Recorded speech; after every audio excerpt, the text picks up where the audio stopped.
on va passer au duel de blagues, c'est parti. Ah, je suis sûr que Olivier de Kersauzon va vous soutenir dans ce duel de blagues, Gilles Verdez. Moi aussi. Olivier va essayer de nous faire rire, Gilles, avec une blague. Ah ben, il va sûrement réussir, mais peut-être pas au moment où il croit. Allez, Gilles, c'est parti. Alors c'est Gaston qui s'arrête à chaque retour de la chasse dans le café de Nelly pour prendre un verre. Mais Gaston, il a la mauvaise habitude, c'est qu'il pose son fusil à chaque fois brutalement contre le bar en tapant la crosse sur le sol. Blam, comme ça. Ah ouais, Alors à chaque fois, Nelly le réprimande et elle dit à Gaston, Gaston, mais un jour tu vas oublier une cartouche dedans et ça va être la catastrophe. Et bien sûr, un jour, à force de le dire, plaf, le coup part. Alors Nelly lui dit, voilà Gaston, je te l'avais dit. Et en plus aujourd'hui, il y a la bonne qui est de repos. Et sa chambre est juste au-dessus. J'ose pas aller voir. Vas-y Gaston, tu vas voir, c'est la catastrophe. Alors Gaston, il obéit, il monte à l'étage et il revient en disant « Tout va bien Nelly, la bonne était allongée sur le lit, les jambes écartées, et le coup est passé juste entre ses jambes sans l'effleurer. » Alors Nelly, elle est quand même soulagée, elle dit « Gaston, c'est un vrai miracle. » Et Gaston, il dit « C'est sûr, par contre ton mari, lui, il a plus de tête. » Sympa.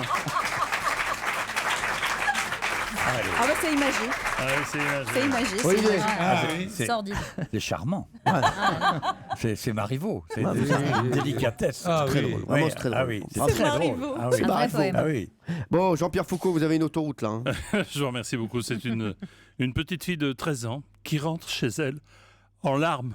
Papa, maman. Excusez-moi, Oui. elle a cette voix-là, la petite fille de 13 ans. Voilà. Elle a- Pardon, monsieur, vous interrompez un acteur. Non, mais S'il vous plaît. c'est Amanda Lear là. S'il vous plaît. Ouais. On y va. Papa, maman, mamie, je ne suis plus vierge.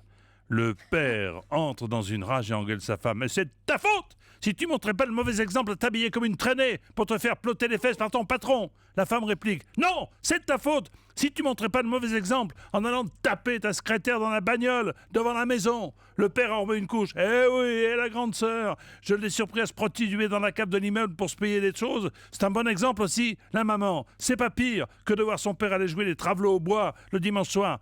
La grand-mère essaie de calmer tout le monde. Arrêtez de dire des horreurs pareilles, arrêtez. Viens, ma petite fille, viens. Dis à mamie pourquoi t'es plus vierge.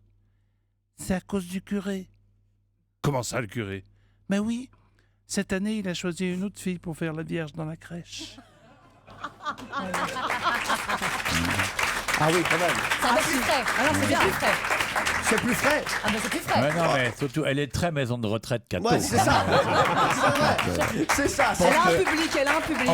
En Vendée, on doit pouvoir cartonner avec ça. ça, on Mais va faire. elle est vachement bien. Elle est très bien. Écoute, en plus, il faut beaucoup de talent pour être drôle, sans dire des cochonneries, C'est vrai. sans faire comme ton voisin de droite qui se vautre dans la fente. Tu vois, non, elle fait plaisir, elle est fraîche et tout. Quoi. Oui, elle est Ouais. innocente. Ouais. innocente. Allez, merci Ouais. à vous.